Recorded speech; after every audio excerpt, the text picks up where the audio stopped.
Lino, então podemos começar, né? Juliano, tudo ok por aí?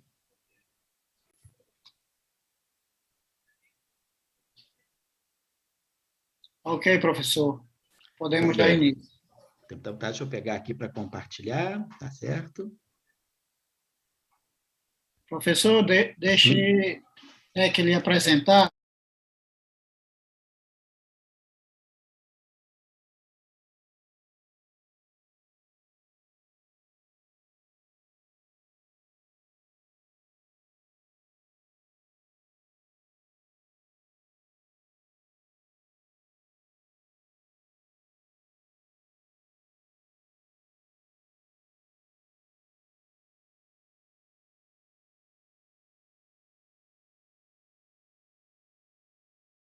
É pesquisadores e também trabalha com educação em vários sentidos, no sentido de extensão, etc. Então, por favor, Tá certo, muito obrigado desde lá a gente já agradece a sua presença tá e certo. vamos lá. Tá, obrigado, então, professor. Eu vou só já iniciar o compartilhamento para a gente, então, poder... Opa, deixa eu pegar aqui. E já vou falar já, então só colocar em modo de apresentação. Recording in progress. Bom, então eu queria primeiro agradecer o convite, a excelente oportunidade de trocar experiência, de trocar ideias, né, sobre a questão do ensino de física, de uma física mais avançada de fronteira, já no ensino fundamental, no último ano do ensino fundamental e durante o ensino médio. Eu não sou um pesquisador da área de ensino, trabalho com o ensino de uma forma mais empírica, em sala de aula e aprendendo com a experiência. E aí, aqui eu queria só citar esse PUCC, é o nosso, chama Pré-Universitário Ciência e Cidadania, né, que é um projeto de inclusão social que nós temos já há muitos anos, há 27 anos, nós iniciamos em agosto de 1994, durante praticamente 24 anos, funcionou na cidade de Petrópolis, no estado do Rio de Janeiro, a região serrana aqui do Rio de Janeiro. E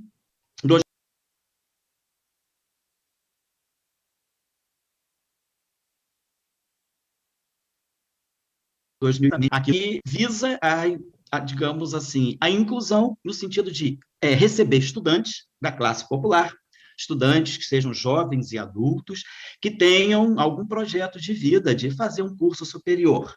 E, então, nós chamamos de pré-universitário justamente para evitar um pouco essa discussão do pré-vestibular, e eu vou explicar por quê.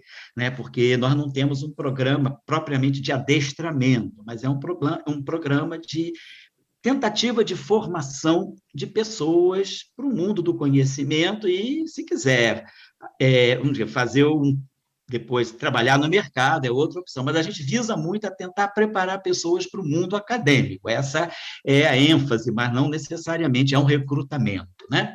E nós chamamos, que é o título da palestra, que vai ser um pouco de neutrinos sociais a fótons, né? Quem é da física conhece os neutrinos, e quem é da física, mais ainda, conhece a luz, né? Então, eu estou falando de luz e neutrinos no contexto da física. Neutrinos sociais, por quê? Porque nós recebemos jovens que são muito à margem da sociedade. O nosso público, né, é um público de pessoas assim que muitos estão fora da escola há muito tempo. Em geral, são todos trabalhadores, nós não temos estudantes que sejam só estudantes que estejam na faixa etária do final do ensino médio, 16 a 18 anos, nós temos estudantes chefes de família, senhoras também, que são mães de família, filhos, então a gente tem um público muito variado, e os neutrinos sociais, porque a gente sabe que o neutrino é aquela partícula da luz, partícula da física, praticamente invisível, mas muito presente, né? A gente sabe que nós recebemos aqui na Terra um fluxo de cerca de 50 trilhões de neutrinos por segundo e centímetro quadrado. A cada centímetro quadrado nós somos invadidos, né, por 50 trilhões de neutrinos por segundo. Então, eles estão presentes. Nós não vemos, nós não sentimos. E muitas vezes essas classes da sociedade, essa parte de nossa sociedade, é uma parte meio invisível para o sistema. Então, por isso que nós chamamos de neutrinos sociais. E o nosso projeto é fazer um processo que existe no modelo padrão, ter uma transição de neutrino para luz, né? Então, apesar de não ser um processo direto do modelo padrão da física, neutrinos podem interagir e dar origem à luz. Então, nós queremos transformar o nosso aluno em fóton brilhante. Então, essa é a nossa proposta. Né? Nós seguimos muito também, colocamos muita responsabilidade no estudante, para que não pareça, e que não é, na verdade, o nosso projeto não é um projeto assistencialista. A mudança, quem tem que fazer é o próprio estudante. Por isso, nós nos apropriamos dessa frase do Gandhi, né? Que é você que tem que fazer a mudança que você deseja no mundo. Nós estamos aqui apenas como coadjuvantes, o professor coadjuvante. O papel principal é o estudante. Então, por que nós trabalhamos essa visão? Para poder desconstruir um pouco essa ideia de que projetos sociais são assistencialistas. Nós sabemos que essa não é verdade, porque quase todas as universidades federais do Brasil têm cursos de pré-vestibular sociais, pré-vestibular comunitários, e sem visão assistencialista. A visão é um projeto de ensino, treinamento para os estudantes, treinamento para os próprios professores que estão na universidade e ajudar o acesso dos estudantes das classes populares à universidade. Então, nós fazemos questão de dizer, não é um projeto assistencialista, não tem nada a ver com segmentos religiosos, é um projeto de pesquisa, é um projeto de extensão. Pesquisa por quê? Porque nós estamos aprendendo constantemente. São 27 anos de contínuo aprendizado. Nós temos no CBPF esse grupo de pesquisa que se chama Física e Humanidade, registrado na plataforma Lattes. Nós iniciamos em agosto de 94, na cidade de Petrópolis. A situação em 94 era uma situação muito dramática, a desigualdade era maior ainda do que é agora, né? Estamos voltando para uma situação de extrema desigualdade, infelizmente, mas a situação em 94 era muito crítica, muito pouca possibilidade de um estudante de classe popular se preparar para entrar numa universidade pública. O que acontecia em geral com o estudante de classe popular era ele fazer, de alguma forma, um vestibular, esperando ter uma bolsa para uma universidade particular, o que tornava o projeto difícil, porque às vezes perdia a bolsa, parava de estudar. Então, a nossa preocupação em 94 era reunir pessoas que tivessem tivessem vontade de encarar esse projeto voluntário. Então, foi assim que a coisa nasceu. Então, quem eram e quem são os nossos neutrinos? No início, nossos neutrinos eram muito velhos. A gente pegou pessoas que estavam 25 anos sem estudar. Nós chegamos a ter alunos que se deram bem, estudantes que acabaram prosperando, indo para a universidade, se formando na faixa dos 55 anos de idade, pessoas mais jovens também, mas o nosso público não era um público de idade média na faixa dos 20 anos no início. Isso, com o tempo, foi passando, e aí agora a gente tem um público com uma idade média mais baixa. Hoje a gente está oscilando na faixa dos 23 anos, tem anos que é 20 anos, tem anos que é 25, a gente está nessa faixa abaixo dos 30, né? Porque, como eu falei, nós temos trabalhadores também que têm projetos de vida de ainda estudar, apesar de, às vezes, já serem chefes de família.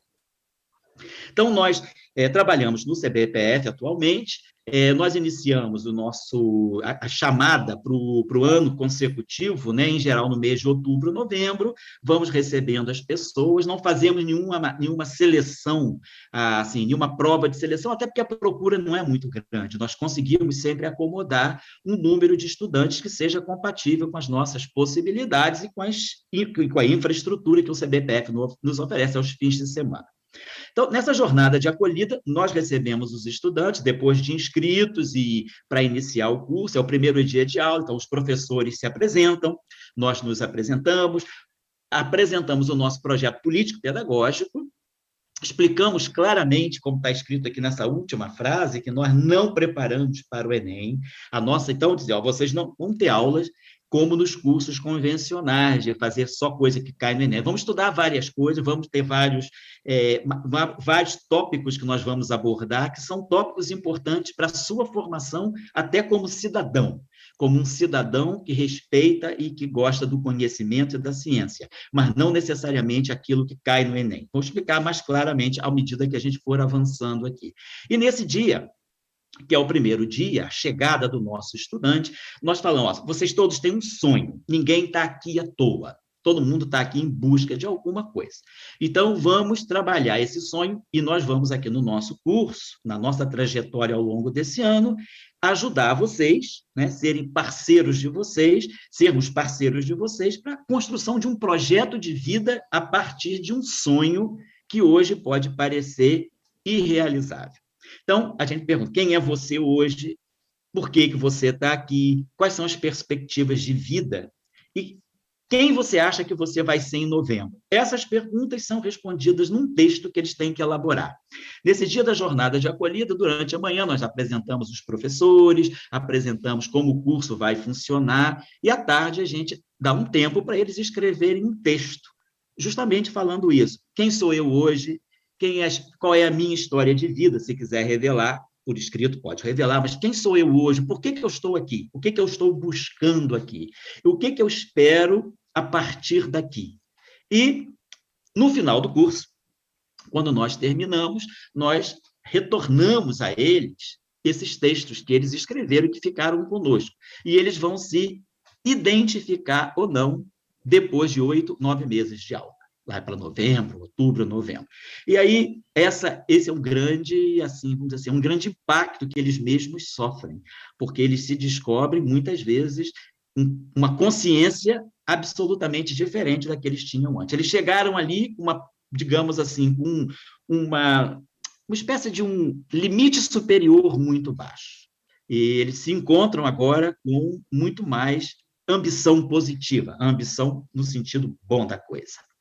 Então, essa é a ideia. Então, mas é sempre claro, inclusive nós, depois da jornada de acolhida, nós perdemos alguns estudantes que não voltam para o primeiro fim de semana de aula, porque ele se desilude. Eu quero fazer o Enem, eu quero passar no Enem, eu quero ter um treinamento para o Enem. Nós explicamos bem, nós damos aulas fim de semana.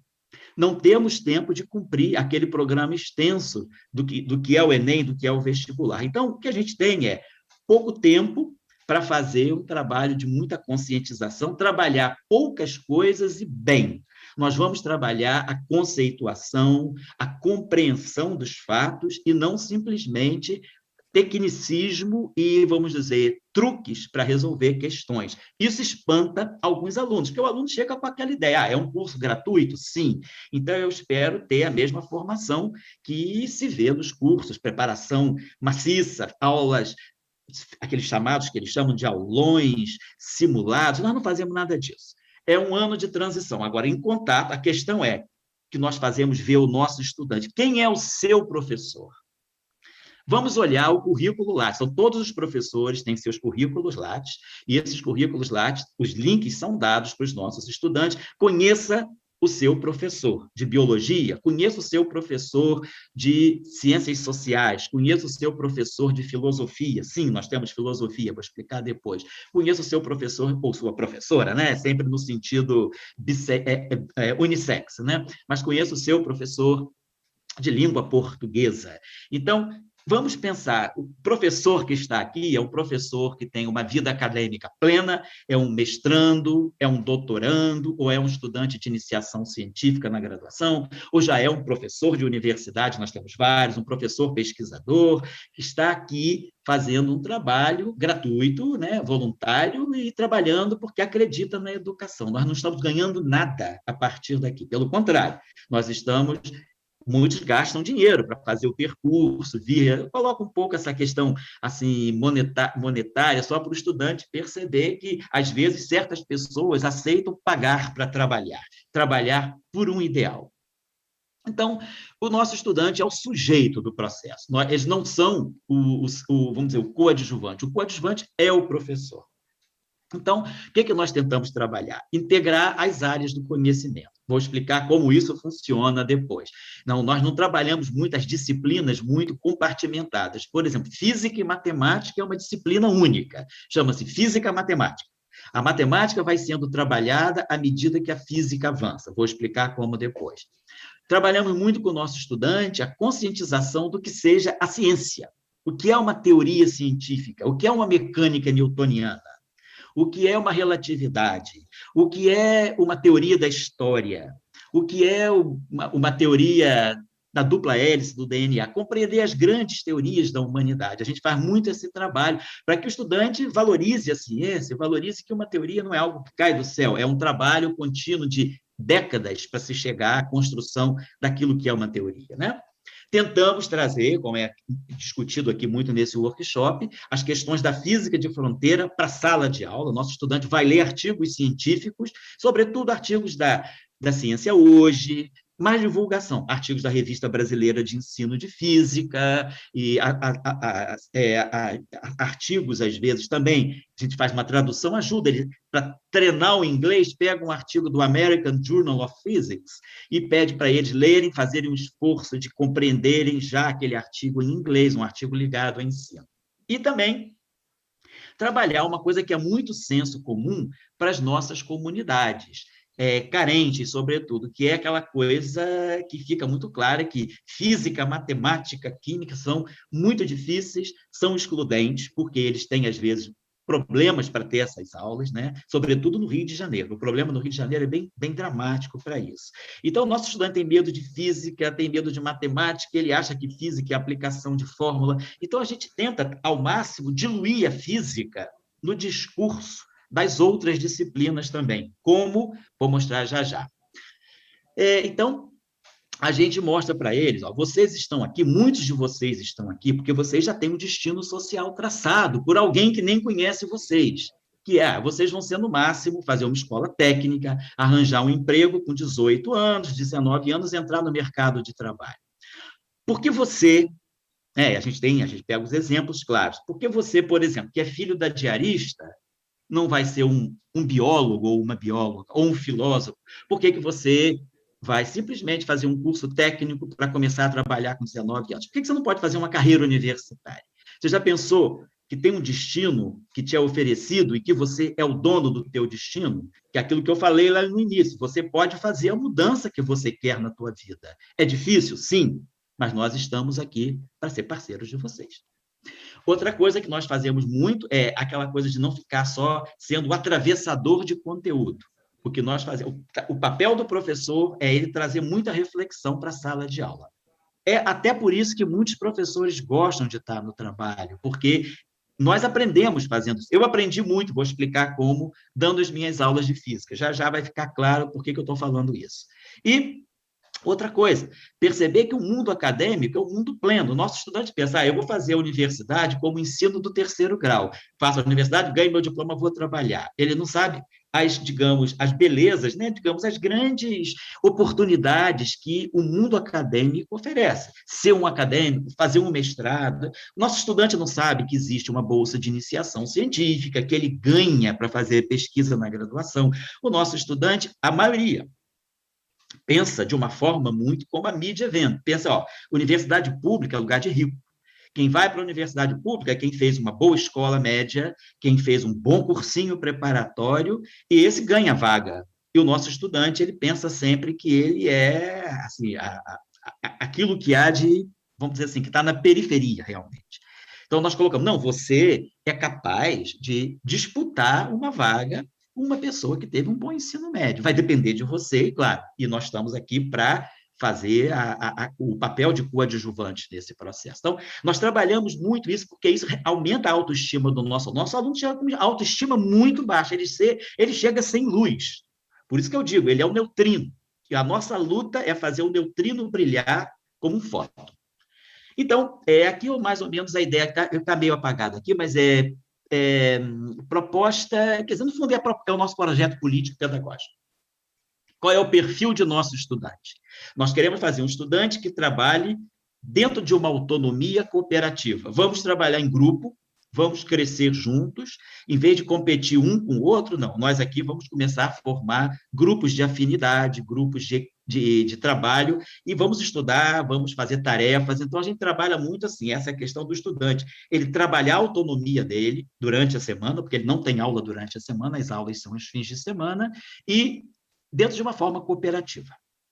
Uma visão multidisciplinar, vamos tentar integrar as disciplinas. Então, vou mostrar daqui a pouco como a física dialoga com a literatura, como a física dialoga com as ciências sociais, como a matemática dialoga com a biologia, para o nosso aluno, o nosso estudante, começar a compreender que o mundo é feito de grandes debates, de grandes desafios, de temas. E esses temas são abordados por todas as áreas. A luz não é uma propriedade da física. A luz é uma propriedade de todas as áreas. A luz, o sociólogo fala da luz, o antropólogo fala da luz, o teólogo fala da luz, o professor de literatura fala da luz, o de biologia, o de química, todos. Vamos explicar mais ou menos, tem um slide sobre isso. Outra coisa, muito letramento científico e humanístico. Escrever. Nosso aluno é muito estimulado a escrever e ler, interpretar. Botei humanístico / filosofia, porque a filosofia está nos acompanhando todo o tempo. Claro que, tentando desenvolver esse aspecto ligado ao letramento, à leitura, à interpretação, ele naturalmente vai desenvolver uma atitude crítica. Nosso aluno vai começar, aquele que persiste, né? Vamos falar também que há desistência, infelizmente, mas que o nosso aluno que persiste e que quer fazer, ele enfrenta o desafio, ele adquire uma atitude crítica. Nós jogamos, ao longo do curso, projetos. Em vez de ficar dando listas de exercício, repete 10 vezes a mesma técnica, né? Ficar fazendo exercícios que são meras repetições, a gente dá projetinhos para eles aplicarem aquilo que foi desenvolvido nas aulas, né? Seja na aula das ciências sociais, na aula das ciências naturais, vão fazer projetinhos sobre temas, debater uma política científica, debater uma política pública de educação, debater a questão do vírus na pandemia, debater problemas de pandemia, contaminação, contágio. Então, a gente sempre organiza projetos para o nosso aluno ter 2 semanas em grupo, dentro dessa visão de autonomia cooperativa, ele ir formando, né, um pensamento científico. Então, estimular as resoluções com diferentes níveis de competência, justamente colocando os nossos estudantes em grupo. De repente, tem um que sabe mais matemática, o outro sabe mais história, o outro gosta mais de literatura, e eles vão formando grupos em que eles se autoajudam, né? Um ajuda, acaba dando aula, às vezes eles pedem um espaço para ter, assim, às vezes, à noite, durante a semana, uma reunião para explicar, eles, entre si, terem aqueles que explicam uns para os outros, né? Isso é importante, porque isso mostra essa cooperatividade, ao mesmo tempo que o estudante desenvolve habilidade de ser professor, e ele vai compreender melhor a disciplina que ele está tentando ensinar para o colega. Então, como nós trabalhamos? Mês de fevereiro e março, oficina matemática básica, eu estou falando de matemática do ensino fundamental, lá do 2º ano. A gente parte da noção de frações durante as oficinas, né, para o estudante perder aquele medo da aritmética. Eu estou falando que nem estou falando de álgebra, estou falando de aritmética mesmo. Língua portuguesa, redação e texto. Nós temos uma disciplina ao longo do ano que se chama Ciência, Cultura e Cidadania. Nós tentamos trabalhar para o nosso estudante a importância do que é a nação como diversidade cultural, como diversidade étnica, e também o papel da ciência na formação do cidadão. Então, essa disciplina se chama Ciência. No início, ela se chamava Cultura e Cidadania.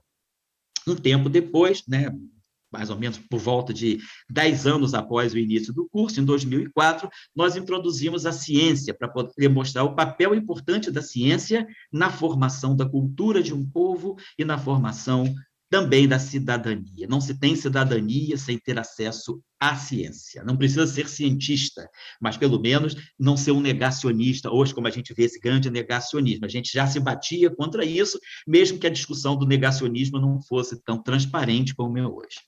Trabalhamos sempre, então, grandes teorias científicas. Eu gosto muito de trabalhar, sobretudo na aula de física, né, e de filosofia, trabalhar com eles, por exemplo, alguns textos do Poincaré, né, do valor da ciência.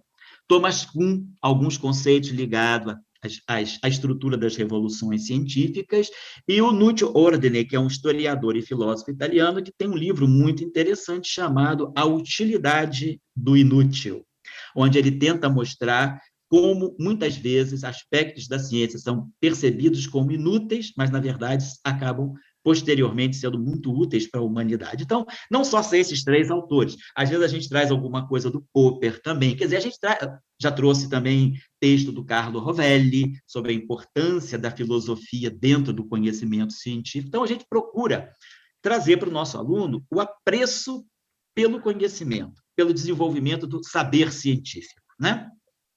As aulas são sábados, feriados e alguns domingos por mês, não todos, porque a gente gosta de deixar justamente um tempo para eles trabalharem. Às vezes, um domingo por mês, 2 domingos por mês, vai depender até um pouco deles pedirem ou não. Mas a gente tem aula, o certo é ter aula sábado nos feriados e alguns domingos por mês, quando for necessário. Temos uma aula especial de filosofia por mês, apesar da filosofia estar sempre muito diluída dentro das aulas de física. E a administração, as coordenações, as assembleias, são todas a cargo dos nossos estudantes. São eles que vão administrar o curso. Nós entregamos o curso a eles logo depois do primeiro mês de aula. E quando eles começam a compreender como o curso funciona, eles vão assumir a administração. Então, nós temos o coordenador de quadro horário das disciplinas, temos o coordenador de alguns eventos que a gente organiza ao longo do ano, coordenador das assembleias, e eles também se cotizam um pouco entre eles para comprar lanchinho, para ter, assim, passar o dia, né, fazendo alguns breakzinhos, os coffee breaks. Então, essa administração fica toda com o estudante. Nós, professores, deixamos tudo a cargo deles. Nós somos, eu gosto de brincar, nós somos os funcionários deles. A física, chegando à nossa área física, então, como eu falei, a física, nós começamos a trabalhar a partir de 2008, unindo com a matemática.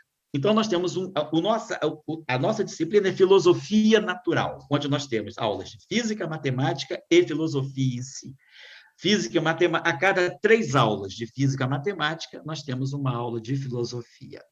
Física é junto com a matemática. Então, à medida que nós trabalhamos os conceitos da física, né, os princípios de Newton, trabalhamos um pouco teoria eletromagnética, aquele básico, né, de conceito de campos, à medida que nós trabalhamos também a termodinâmica, a troca de calor, à medida que nós trabalhamos fenômenos ondulatórios, nós vamos ensinando a matemática. Então, trigonometria está contextualizada com o fenômeno oscilatório, as ondas, né? Análise, aquele cálculo básico, funções, limites, a gente contextualiza na mecânica e na eletricidade e magnetismo. Geometria fica um pouco a cargo do professor que dá ótica geométrica. Então, a gente a matemática vai aparecendo junto com a física, porque a gente quer dar uma ênfase muito especial ao conceito físico, a compreensão do fenômeno, e a matemática ela vai entrando como o encaminhamento, né, que a gente vai dando depois da compreensão do fenômeno. E sempre aulas de filosofia para coroar cada 3 aulas de física e matemática. Aí é uma aula especial de filosofia. Eu, sobretudo, das minhas aulas de física, sempre trato um pouquinho de filosofia. Mas, assim, temos professores que são filósofos. Eu não sou filósofo. Então, eu entro meio como penetra. Mas, assim, nós temos professor de filosofia que dá aula de filosofia. E temos um apreço muito grande de fazer os nossos estudantes compreenderem os fenômenos fundamentais através das constantes fundamentais da física. Então, nós trabalhamos muito a constante de Newton e tudo que ela encerra. Gravitação, falamos de buraco negro a partir disso, falamos de matéria escura, a velocidade da luz, aí começamos a combinar com as constantes. Quando a gente multiplica a constante de Newton, né, com a velocidade da luz e a massa, a gente tem lá o raio de Schwarzschild de um buraco negro. São coisas simples que o nosso aluno começa a compreender, que brincando com essas constantes, ele começa a ver fenômenos que ele lê, que ele pensa que é uma coisa não acessível a ele, né? Então, a gente pega a constante de Newton, multiplica pela massa, divide por 2 vezes c ao quadrado, isso tem dimensão de comprimento. O que é isso? Aí a gente faz, faz o cálculozinho da velocidade de escape, né, de um campo de gravidade, aí chega a um raio crítico, né, para poder ter a velocidade de escape da luz. Então, a gente vai brincando com conceitos, né, a partir das constantes fundamentais. Entra a constante de carga fundamental, então nós usamos a carga fundamental também para modelar os fenômenos eletromagnéticos. A constante de Planck, nós falamos, então, de mecânica quântica. Nós ensinamos, basicamente, de mecânica quântica, a ideia de dualidade, onda-partícula, né? Trabalhamos o conceito, né? A dualidade de de Broglie, Trabalhamos também, claro, não demonstramos, obviamente, usando a equação de Schrödinger, usando o conceito de função de onda, nada disso, mas a gente dá os rudimentos do que é o princípio da incerteza de Heisenberg e a questão da dualidade. E com essas constantes na mão, quer dizer, com a constante, com a carga elétrica, com a velocidade da luz, com a constante de Planck, com a massa do elétron, a gente tira campos elétricos e magnéticos fundamentais. O nosso aluno começa a perceber que essas constantes fundamentais, elas estão por trás de todos os fenômenos que a gente, às vezes, no ensino médio, estuda através de fórmulas, mas sem ver o papel preponderante das constantes da física, o que elas estão significando para nós, né?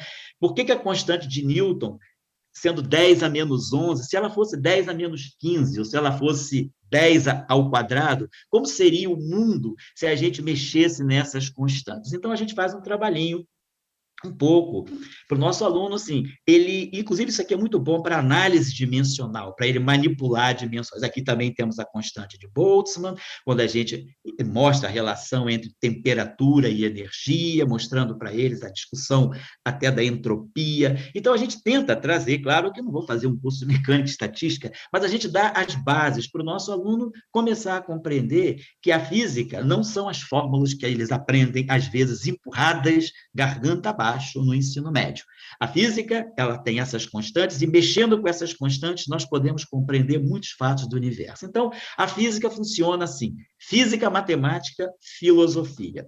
Nós não nos desacoplamos do discurso da filosofia, porque tentamos mostrar ao nosso estudante que a filosofia é um grande laboratório de ideias, né, de pensamentos, e que a filosofia, ela, desde a época, né, pré-socrática, desde os atomistas, elas já vinha dando muitas indicações de muitos fenômenos que a gente vê hoje. Toda a discussão dos átomos, quer dizer, a gente chama, claro, atenção, quando eu faço um modelo de Bohr, né, quando eu uso a constante de Planck, o que eu faço de mecânica quântica? Princípio da incerteza, dualidade onda-partícula e o átomo de hidrogênio, né? Usando a quantização do momento angular, mostrando para eles como é que surgem os níveis de energia, por que eles aprendem aquele 1s2, 2s2, 2p6, 3s2, 3p6, 3d10 da química, o que são aqueles 1, 2, 3, o que é o SPD, o que é o 2, o que é o 6, o que é o 10. Então, a gente começa a trabalhar um pouco mais essa visão atomista. E aí a gente, claro, vai falar de Leucipo, vai falar de Demócrito, vai falar de Anaximandro, e vai falar também, claro, dos atomistas modernos, né, como Paul Dirac, como Wigner. Então, a gente traz o discurso de que os gregos pensavam assim lá em 600 a.C., como era o caso dos pré-socráticos, mas hoje as ideias estão aqui, eles já pensavam dentro da maneira certa, a visão de um mundo atomizado. Então, a gente trabalha muito essa visão. Isso aí aproxima muito o estudante da nossa física, né? Ele para de ter aquele x igual a x0 mais v0t mais um meio de AT2, h igual um meio de GT2, fica aplicando fórmula desesperadamente, né? Como se fosse uma cobaiazinha num labirinto, né, pavloviano. Então, a gente tira ele essa visão da importância da conexão entre ciência e arte, né? Isso é uma discussão que a gente traz para o nosso curso, quando a gente apresenta Paul Dirac, para ele, a gente apresenta o Paul Dirac como sendo aquele físico da estética, né? Então, a importância também da ciência contemplar a beleza está implícita nas teorias científicas. Uma teoria científica bonita, ela tem um certo apelo, né? E nós chamamos muita atenção para a abstração. Muitas vezes perguntam, mas a física do dia a dia. Eu acho o seguinte, o dia a dia desse estudante é muito pesado. Ele sobrevive dia a dia.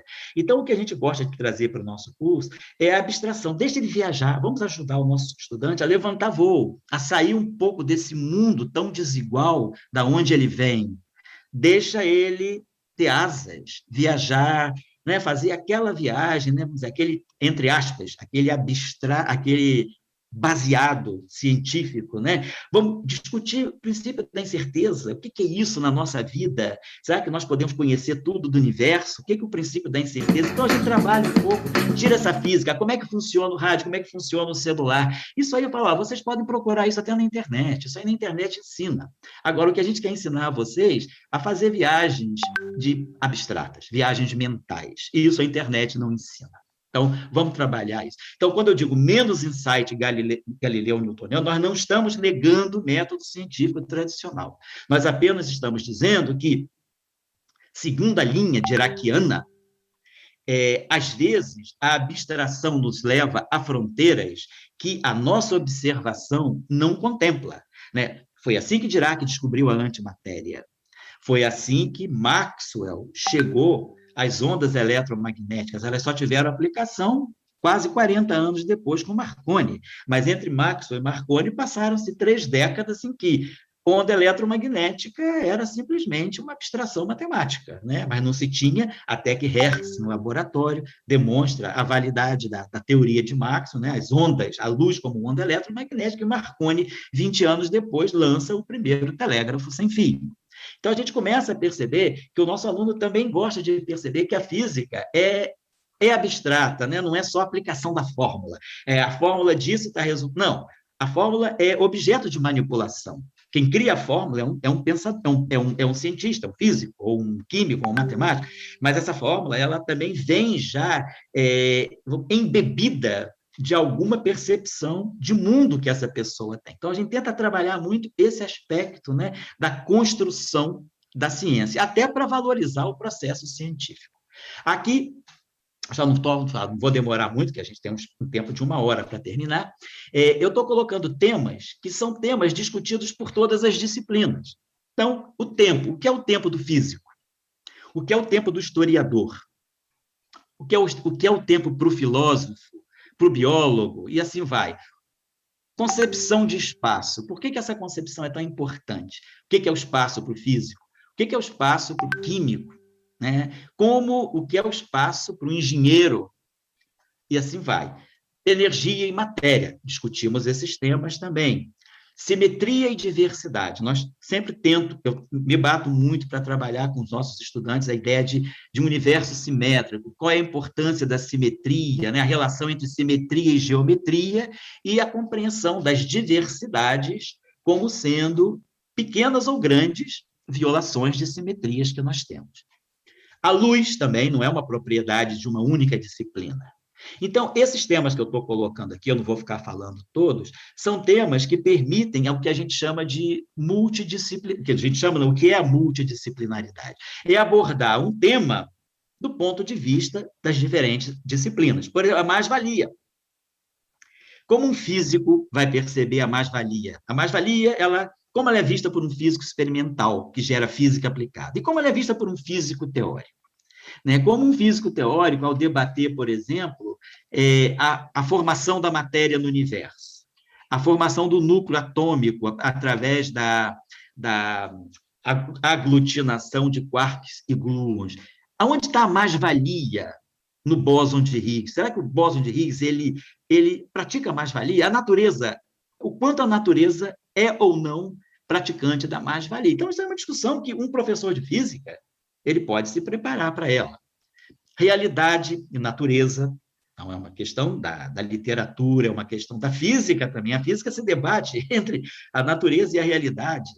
Ciência e verdade, então a gente já trouxe até, inclusive, pessoas de diferentes matizes religiosas, né, para discutir a relação entre ciência e religião, católico, rabino, pastor. Então, a gente tenta, quando eu digo que nós temos o que a gente tenta trabalhar, a interdisciplinaridade, eu não digo nem inter, eu digo a multidisciplinaridade, trazendo temas que todos os professores vão debater. Olha, esse mês, vamos fazer, a gente faz uma espécie assim, de um workshopzinho, assim, um dia de sábado, né, ou um dia de domingo especial, nós vamos fazer um workshopzinho sobre, por exemplo, a parte e o todo. Então, todos os professores vão falar, dentro das suas áreas, como ele percebe a parte e o todo, ou como ele percebe a relação entre os símbolos e os significados. Isso traz discussões interessantes de linguística, de física, de antropologia. Então, a gente tenta trabalhar isso com os nossos alunos, né? Então, atividades de suporte, como eu falei, filosofia, essas palestras, né? Então, essas palestras sobre temas abordados, esses temas unificadores das disciplinas. Sempre também trabalhamos muito, a gente tem professores, temos um ex-estudante nosso, que hoje é professor da Faculdade de Educação da UFRJ, ele sempre está muito atento às políticas educacionais, então a gente tem sempre debates sobre política educacional, política científica, quando tem corte de bolsa, diminuição de verba para pesquisa, tudo isso a gente traz para a sala de aula para trazer uma discussão com o nosso estudante, né?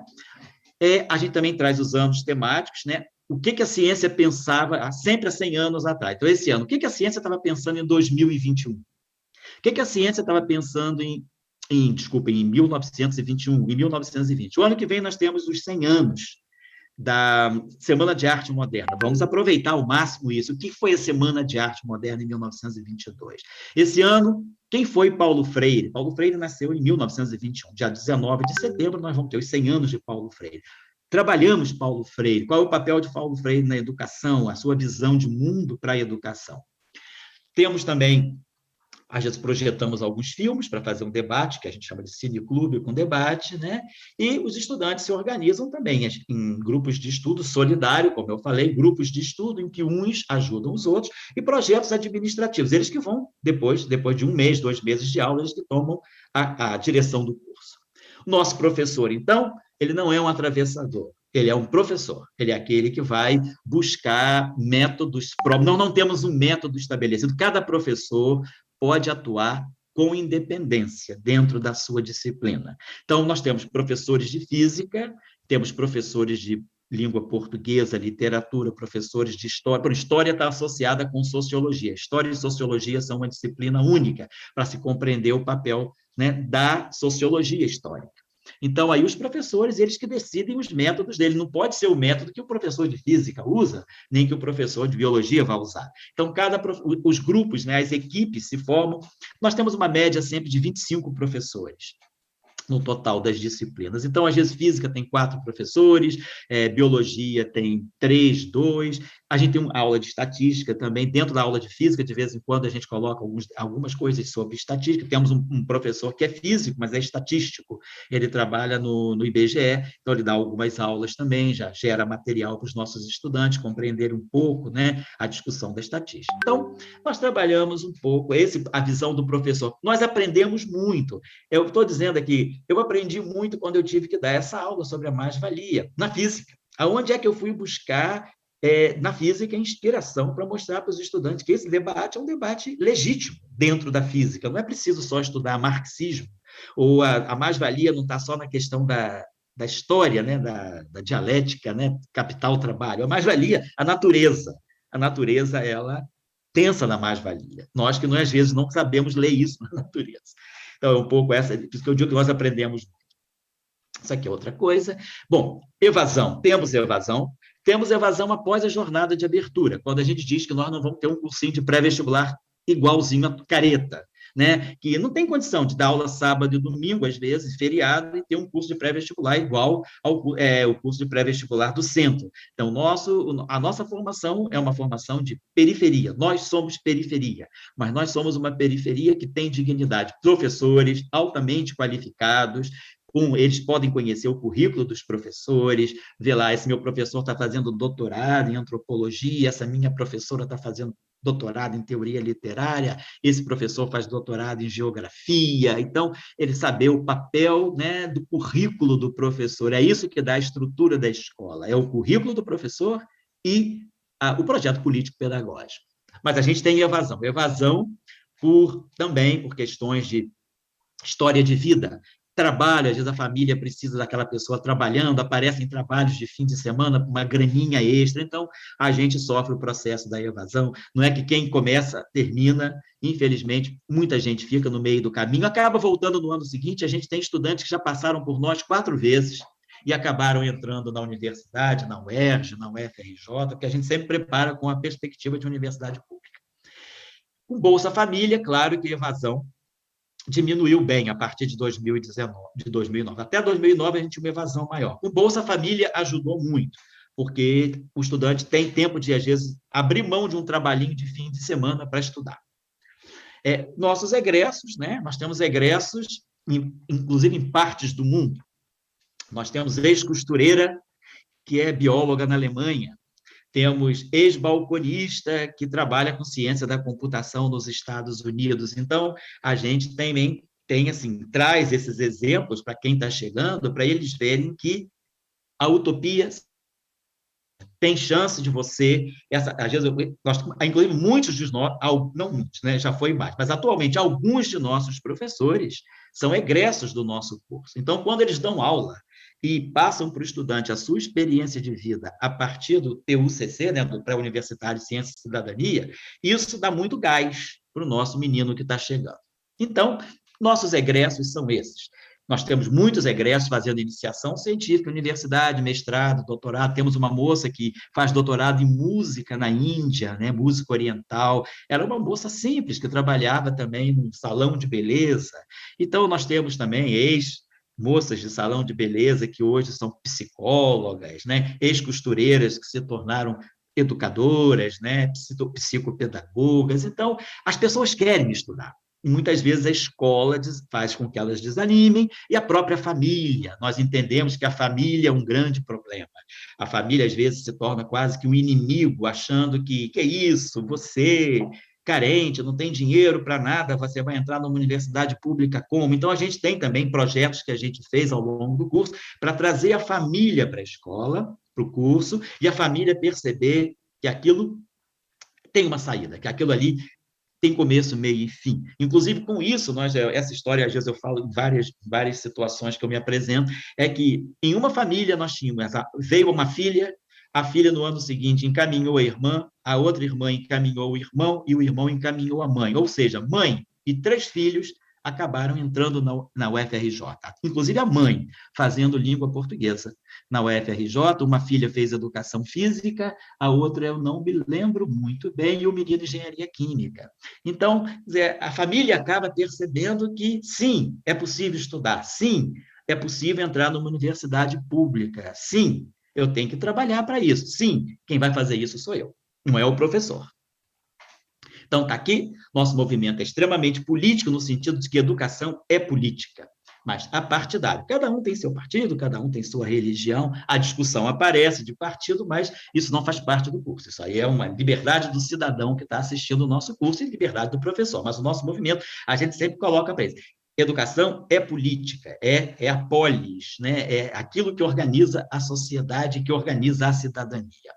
Apoio recebido de dinheiro zero, mas o CBPF nos dá um grande apoio, né? Toda a infraestrutura para o fim de semana, toda infraestrutura fantástica, como nós tínhamos em Petrópolis também, um colégio chamado Colégio Santa Catarina, que por muitos anos nos deu um apoio de espaço, de logística fantástico. Nós nunca precisamos pagar nada e também nunca, assim, os nossos estudantes precisaram pagar para ter aula, né? Então, nada de dinheiro está envolvido é empatia, cooperação.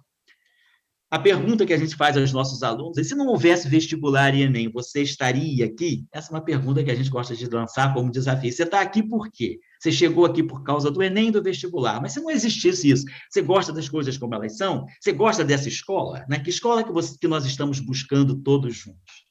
Depois, de onde vêm os nossos professores voluntários? Já falta um só slide. Nossos professores voluntários são estudantes de graduação, de mestrado, de doutorado, professores também.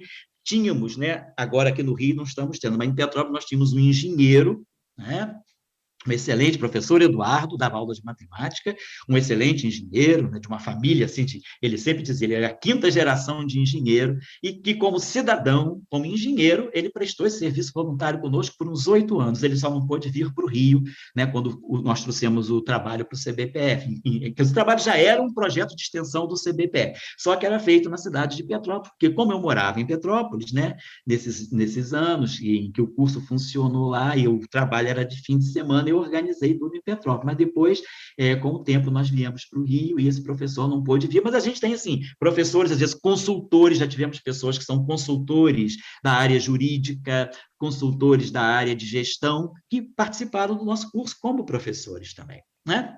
Então, nosso pré-universitário Ciência e Cidadania, ele está associado com o nosso projeto do Professor Global, www.professorglobal.com.br, entrem nesse site, onde nós temos muitas atividades de ensino fundamental, ensino médio, ensino superior, inclusive pós-graduação. Todos os cursos que nós fazemos na área de física de partículas, física de interações fundamentais, teoria quântica de campos do CBPE, estão no site do Professor Global, numa coluna chamada Física Quântica. É só entrar no site e visitar. E nós temos as lives, né? Temos uma sessão de lives com palestras. A gente sempre se preocupa, né, de lançar. Às vezes, a palestra que a gente faz para o mundo acadêmico, eu gosto de traduzir essa palestra para o cidadão e para o estudante do ensino médio. Então, por exemplo, se eu falo sobre buraco negro, então vou fazer uma palestra de buraco negro para estudante de física. Agora, vamos fazer uma palestra sobre buraco negro para o cidadão também? Vamos fazer uma palestra de buraco negro que o cidadão e o garoto e o estudante de ensino médio entendam? Ou, por exemplo, uma palestra sobre bóson de Higgs.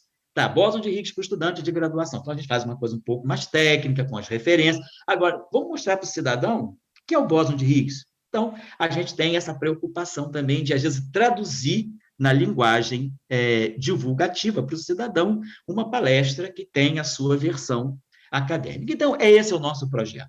Esse é o nosso projeto, 27 anos de grande aprendizado. Eu até brinco com os nossos estudantes dizendo, na verdade, quem é o estudante aqui não são vocês. Vocês são apenas o estopim de um processo. Mas quem é estudante aqui somos nós, professores. Eu aprendi muitas coisas, inclusive de física, não estou falando de educação, não. Eu aprendi, pude repensar conceitos de física trabalhando com os nossos estudantes. Se eu quero falar de mecânica quântica, quero falar de relatividade, que a gente chega a mostrar para eles o que é a dilatação do tempo, a contração do espaço na relatividade. Então, para eu fazer isso para um estudante de ensino médio, eu tenho que me munir também de muitos conceitos para poder trazer essa discussão com eles com a pouca matemática que eles têm. Então, isso me ensinou também a pensar aspectos de física que eu tinha de uma forma muito técnica. Então, eu sempre digo, é uma escola para o professor também. Então, com isso eu termino, né, essa nossa discussão de hoje e me coloco à disposição nesses 7 minutos que faltam, se houver algum tipo de comentário ou se houver algum tipo de pergunta que possa vir a ter. Vou aqui à disposição. Professor Wojciech, estou às ordens. Muito bem, professor, muito bem. Vamos ver aí. O pessoal tem alguma questão, quer fazer algum comentário? O Charles levantou a mão, posso liberá-lo? Sim, claro. Estou ouvindo. Ele vai falar ou vai liberar o microfone do Charles, né? Tá ótimo, estou ouvindo. Olá, professor. Boa noite. Boa noite. Como eu já disse, né, eu participei de sua palestra com o Gilberto Gil. Tá ótimo. E assim, aqui com essa palestra de hoje, e também lembrando a palestra do Gilberto Gil, eu pude complementá-las e ver que, digamos assim, a física não pode ser aquela coisa, para ensinar física, não precisa ser aquela coisa totalmente mecânica, onde muita gente, às vezes, acha que, tipo, envolve aquela coisa chata de decorar a equação, essas coisas. Isso. Inclusive, eu levei isso para o ensino superior e sofri muito, professor, muito mesmo. Porque, professor, às vezes você sabe que um problema ele não dá valores diretamente, certo. Mas ele deixa o quê? Ele deixa expressões e informações em que ali estão implícita algum valor e que você só vai saber extrair aquilo se você entender o conceito. Certamente, né? Isso. Então, assim, como eu tinha levado essa carga para a universidade, foi muito sofrimento para mim, porque, por exemplo, como é que, se eu não entendesse de fato, ou aplicasse de fato que digamos, aceleração significa variação de velocidade, como é que eu vou entender que quando um problema diz que a velocidade constante, ela está dizendo que a aceleração é zero, né? Então, certo. A gente tem que ter. Então, digamos assim, e às vezes esses conceitos não precisam necessariamente a gente também pegar necessariamente só tudo que está no livro, porque às vezes assim, o livro ele pode até dar exemplos do dia a dia, mas às vezes esse dia a dia também não corresponde ao dia a dia do aluno que está lá recebendo o aprendizado. Aí a gente, digamos assim, pode recorrer à música, a muitas outras coisas. Na parte de ondas, por exemplo, uma parte que eu acho que ondas poderia ser muito útil, que inclusive, professor, eu li que já existem projetos de lei para isso, Uhum. por exemplo, de fazer, de construir motéis com isolante sonoro, porque todo mundo sabe o que, é que as pessoas vão fazer lá no motel. Então, assim, as pessoas que vão para o motel fazer aquilo ali, Uhum. não ter um isolante sonoro é um pouco desagradável, né? Certo. Então, você veja que você, digamos, que você assim, fazendo entender a importância de você entender ondas, de você saber, assim, que aquela sua quentinha que você compra, existe física ali também, né? Tudo. Certo. Inclusive, professor, aquele saquinho de salgadinho Pipos, que eu não sei que o senhor conhece, Sei qual é, sei, conheço. aí ali tem a informação energética, eu, para me divertir, peguei aquela informação ali e fui calcular quanto eu teria que correr só para consumir aquelas calorias Isso é ali. interessante. Pô, olha que exercício bom para dentro de um curso, para saber a quilocaloria, né? Isso é excelente. Exatamente. Aí eu acredito que, digamos assim, a gente fazendo esses tipos de atividades, essas coisas para o aluno, levando tudo para o dia a dia do aluno, Sim. né? Isso daí tornaria não só a física, como a ciência, como tudo de uma forma divertida, assim como também a gente entender que a física também pode ser usada para aprender conteúdos de física, né? Isso. Aprender os conceitos, como também você vê que a física, né? Que a música em si, né?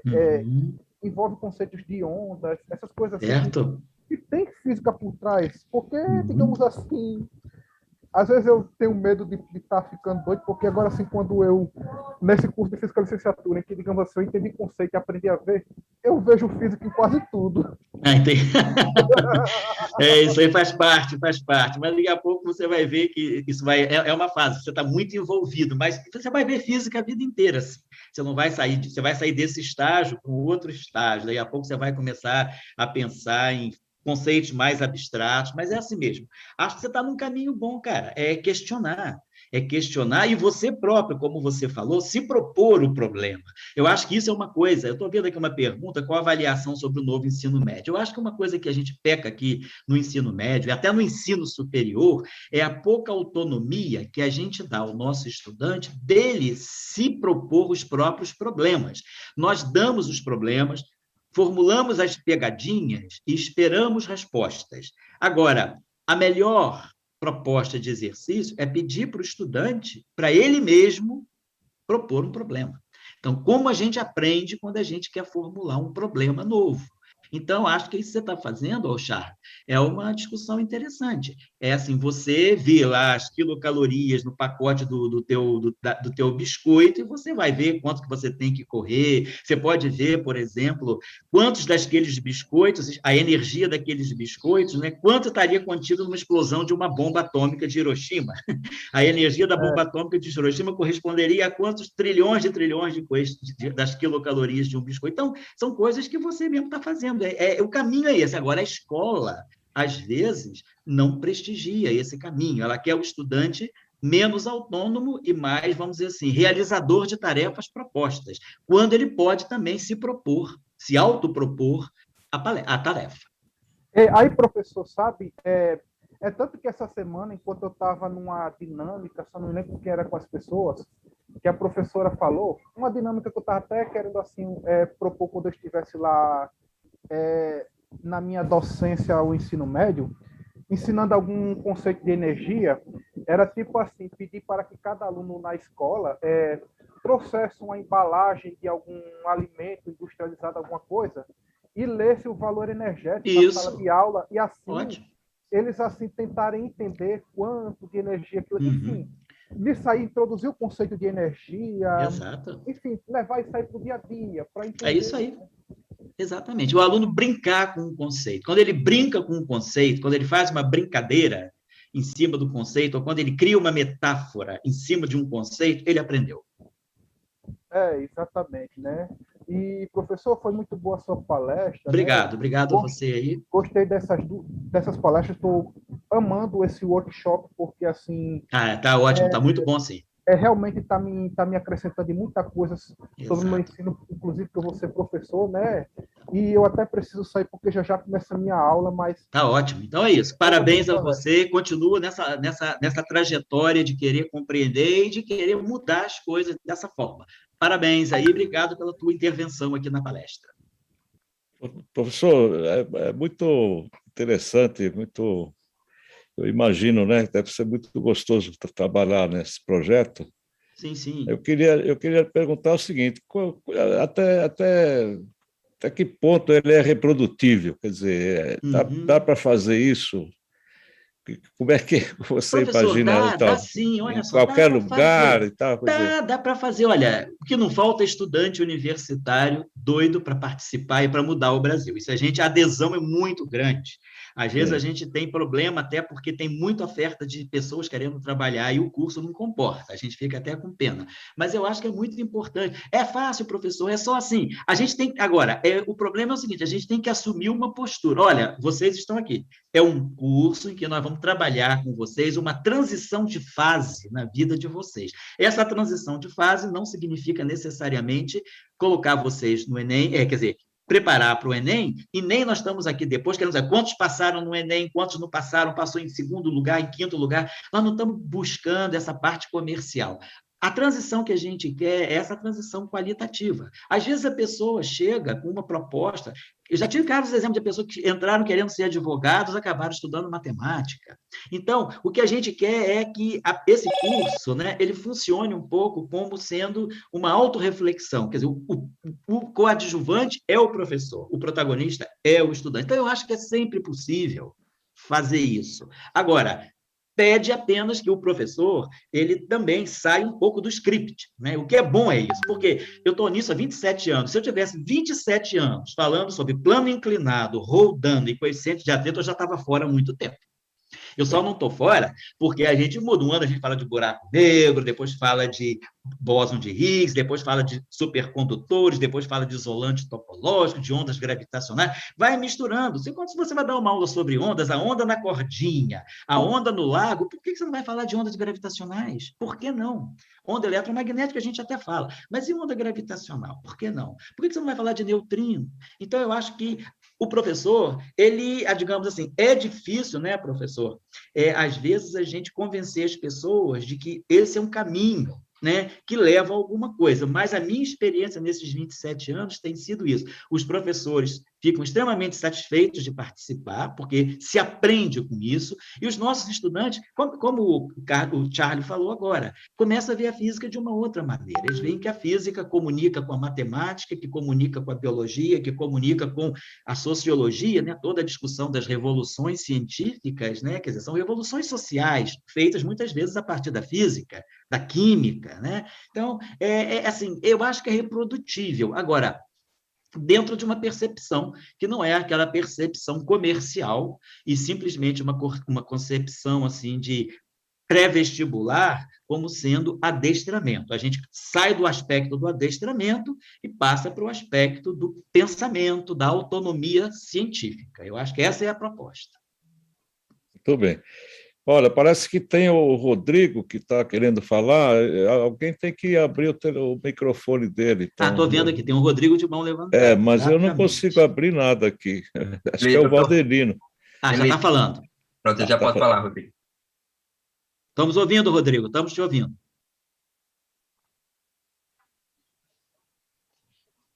Eu não sei. Ele está com a mão levantada e o microfone dele não está mudo. Eu cheguei a ouvir ele falar alguma coisa. Se ele quiser escrever no chat, eu dou uma olhada aqui. Eu estou com o chat aberto. Tem aqui, from Rodrigo to everyone. Ok, agora se ele quiser... Boa noite, né? Fico muito feliz, né, como esse, né, que se privilegia o ensino da física por um viés de uma filosofia natural, né? A gente bem sabe, né, que a filosofia é a mãe de todas as matérias, e eu não sei por qual motivo, né, razão e circunstância que a gente tem essa separação no decorrer dos anos, né, independente da área do conhecimento. A gente sabe da importância da sistematização, né? Realmente sistematizar algo, né, para se aprender, ensinar, etc., é importante. Mas você também tirar esse viés integrador, né, da física como um todo, né? Eu acho que tem até um autor, acho que de física conceitual, que ele ele como generalizasse, né? A física, ela está praticamente em todas as ciências, né? Em todas as áreas do conhecimento. Então, isso eu acho uma coisa fantástica, essa relação holística, né? Tinha um professor lá do departamento, que ele se aposentou, né? E eu acho que eu carreguei isso comigo para o resto de minha vida, né? Como eu carrego até hoje. Então, Ele deixou falava- um grande legado, deixou um grande exato. legado. Ele dizia que não dava para entender por que a física, né? Ela estava em um centro de ciências exatas e da Terra, né?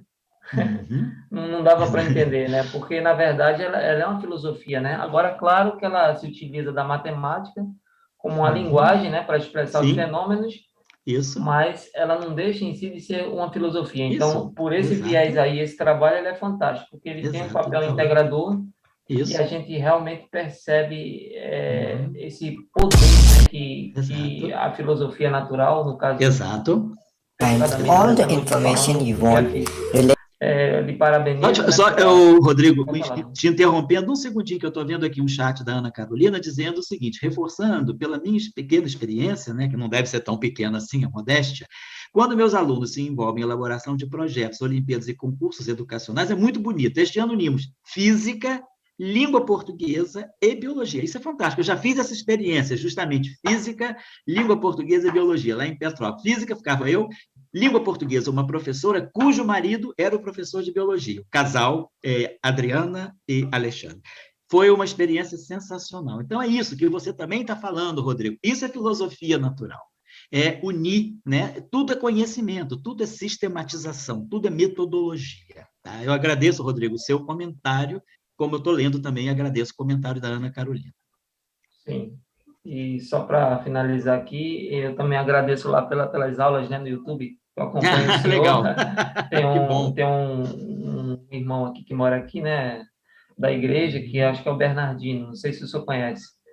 Ele foi lá do Rio. Sei quem é. Sei, Pois sei, ele me passou ótimas Ah. referências do senhor, não só como pesquisador, mas como pessoa. E fico muito feliz por essas informações. Obrigado. Parabéns. Obrigado. Estou lendo o e-mail da Gabriela aqui também, o chat. Ela dizendo que foi muito inspirador. Gabriela, muito obrigado. Quem agradece sou eu. Vocês me darem a chance de eu trocar essa ideia com vocês, com pessoas de diferentes partes do Brasil, e num centro que eu acho muito importante. Eu achei essa ideia sensacional, do Instituto Internacional de Física, fazer um workshop dessa magnitude, né? Num momento difícil, mas foi adiado, inclusive, do ano passado para esse ano, mas manter esse workshop no Instituto Internacional de Física, isso eu acho que dá uma cacifada muito grande no processo de ensino, porque às vezes a gente vê o ensino muito assim desacoplado dos institutos de pesquisa.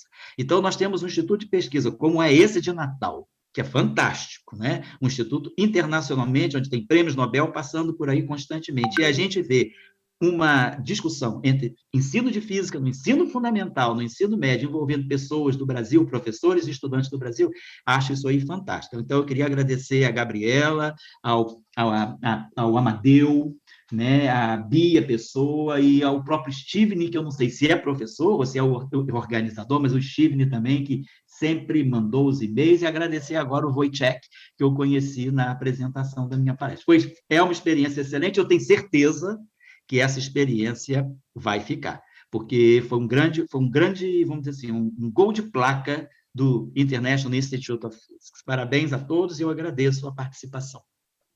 Por ter essa chance. Muito obrigado, professor. Nós que Obrigado, agradecemos também. Obrigada. Maravilhoso. Estamos, assim, emocionados. Obrigado, Gabriela. Obrigado, querida. Tchau, obrigado. boa noite. Bom fim de semana a todos. Obrigado, Até semana que e ao vem, Wojciech,